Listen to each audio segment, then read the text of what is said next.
Hi, Kevin here again with another one of my videos about The Walking Dead. This time I want to talk about Season 2, Episode 8, Nebraska. Of course, spoilers coming. Nebraska is the episode that follows the killing of the Walker version of Sophia in the barn, the massacre at the barn at the end of the previous episode. And what I want to talk about in this video is the relationship between silence and noise, or silence and talking in this episode, because one of the things that we'll see in this episode is that there's a lot of silence. There are a lot of really quiet moments in this episode. And I'm going to talk about how I think they're significant and then how they relate to the noise or the speech of other moments in the episode. And my general thrust will be to say that when there's silence, that represents a loss of hope. When there is noise or language, that suggests danger. And I'll talk about that as I go on here. This shouldn't be too long a video. First, I'll talk about the various moments of silence. And the first moment of silence that opens this episode is the aftermath of the massacre at the barn. If you look at what happened at the previous episode, the Pretty Much Dead Already episode, there's all that noise at the end of the episode before the silence of the shooting of Sophia, and then that episode ends with the sort of tableau of the characters all standing around, some of them on the ground, looking at the devastation of what's happened at the barn. And of course, that is the end of that episode is where Rick kills, puts down the Walker version of Sophia. So that's the lead-in. All that noise and then the silence is the lead-in to the next episode, to Nebraska.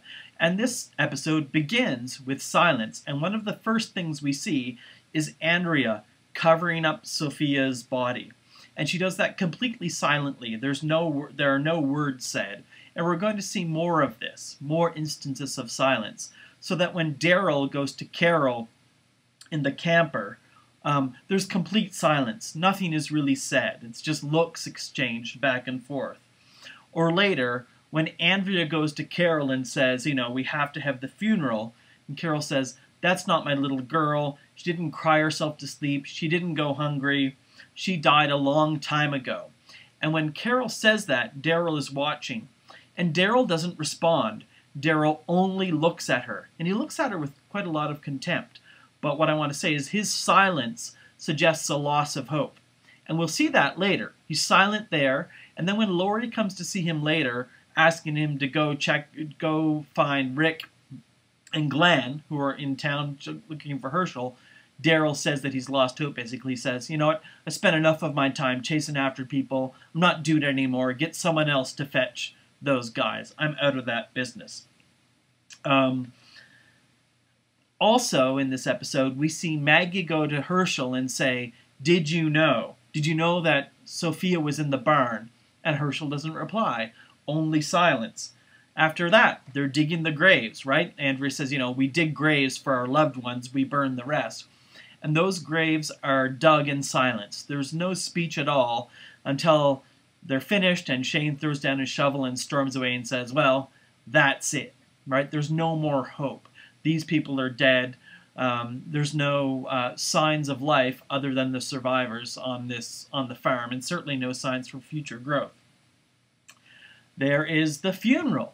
We see the funeral. We don't get any speech at all during that. It's not like Otis's memorial where people speak and Shane gives his sort of half-hearted speech about Otis. But at this funeral, the funeral of Sophia and the others, we see no speech at all. We only see people standing silently around that grave, right?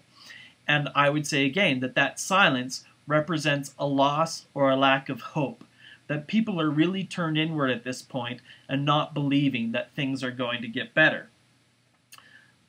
One of the best examples of the silence in this episode is what happens to Beth. Beth is the daughter of Herschel that we've scarcely seen, and she falls into a catatonic state. She's completely silent, and she becomes a real symbol of the hopelessness in this episode. Remember that a couple of episodes after this, we're going to see Beth wanting to commit suicide, which is a complete act of desperation and a loss of hope. we see the foundation for that laid here when Beth has fallen completely silent, symbolic of lack of hope, loss of hope in the episode. Another instance of silence comes, ironically, when Glenn is talking to Rick on the way into town to find Herschel. And Glenn talks about how Maggie had said to Glenn that she loves him, and that Glenn didn't respond, that Glenn was silent. And Rick says, you know what, Glenn? Everyone knows it. You should just tell her that you love her. But the fact that Glenn didn't say no, I mean, Glenn says, you know, I've never had a woman say that to me before. But I think symbolically the reason that he doesn't reply to her is that he doesn't have hope. Remember, it's Glenn at near the beginning of this episode that says, you know, it might be time to move on, which suggests that he's lost hope, that he's not completely innocent and idealistic anymore, that he wants to move on. The fact that he doesn't reply to Maggie when she says she loves him suggests again, his silence suggests again that he's lost hope. Then we get to town, and there's Herschel at the bar. Remember where we've seen Herschel just before this. We've seen him during the massacre when he's completely silent and distraught, and we've seen him upstairs in his bedroom putting away his wife's things. He's completely silent during this, and then he picks up the flask, and he's completely silent during that. And then we see him at the bar, again drinking silently alone. We know that Herschel has had a drinking problem, that he's recovered from it. The fact that he's gone back to the booze suggests again that he has lost hope. And he says as much to Rick. He says, I thought there was hope. There is no hope. He states it clearly there. I would say that that loss of hope is foreshadowed in all that we see that I've just discussed, but particularly in Herschel going silently to pack away his wife's things, to take the flask, and then to go to drink alone and silently in the bar. And remember, when he's in the bar, Rick wants to talk to him. Rick is trying to coax him back to tend to Beth, and all Herschel wants him to do is just be quiet. Herschel doesn't want to talk. So again, all of these things I've listed are examples of how silence in this episode represents a loss of hope, or a failing or a lack of hope. Now, what about when noise gets made? And I'd say, if you didn't notice it, go back and watch the episode and see how much of this episode is spent in utter silence. It's really quite noticeable if you think about it for a second. So, noise and talking. Where do we see those? I mean, of course we see verbal exchanges throughout the episode, but where do we see these more pronounced moments of speech and of noise? I'll give some examples here, and what I want to suggest again is that if the moments of silence indicate lack of hope, moments of noise and speech, loud speech, suggest danger. Not just a loss of hope, but danger when you hear loud speech and noise. So, one instance of this is when Carl goes to Lori and very deliberately says, you know what, Dad did the right thing. He should have shot Sophia. I would have done the same thing. And what's interesting about that spontaneous outburst from Carl is that it wasn't very long at all before that when he said that he was confident that they'd find her, that he had hope. So when he says this to Lori, it represents a loss of hope. We see noise again when, after the massacre, Shane goes to the truck and he sees Dale looking at him silently. And Shane gets in the truck and then can't shake the idea of Dale looking at him. So he gets out of the truck and says, what is it with you standing there silently? You're the voice of morality. Who do you think you are? And then Shane pretty much yells, you got something to say? I saved the group. Me. That's one of the loudest outbursts of the entire episode. And remember that the idea of Shane saying that he has saved people, has saved the group, is really important to what happens the rest of this series. Because Shane's going to come back to this again and again. That he stands up for the group. That he protects them and has protected them. That Rick isn't as good a man as he is. So when Shane says this, when he has this outburst with Dale, that foreshadows the danger that Shane is going to pose to the group later on. Especially, of course, in the episode Better Angels. Well, and 18 Miles Out. So 18 Miles Out, he battles with Rick. The Better Angels episode, there's that obviously fatal episode between the two. Another episode, and I think I mentioned this a second ago, another episode of an outburst is when Lori goes to Daryl and says, please go to town and fetch Rick and Glenn and Herschel. And Daryl has this outburst and says, fetch them yourself. I'm done looking for people. The next really loud thing that happens as a result of that is that Lori goes off in the car. She's going to go to town by herself. She has her map, she has her gun, and she has the car accident. And watch the scene of the car accident again, and what you'll see is all of the noise of that wreck, right? She screams when she hits the walker, she goes off the road, car rolls, and there's all of this noise, right? It's this chaos of noise.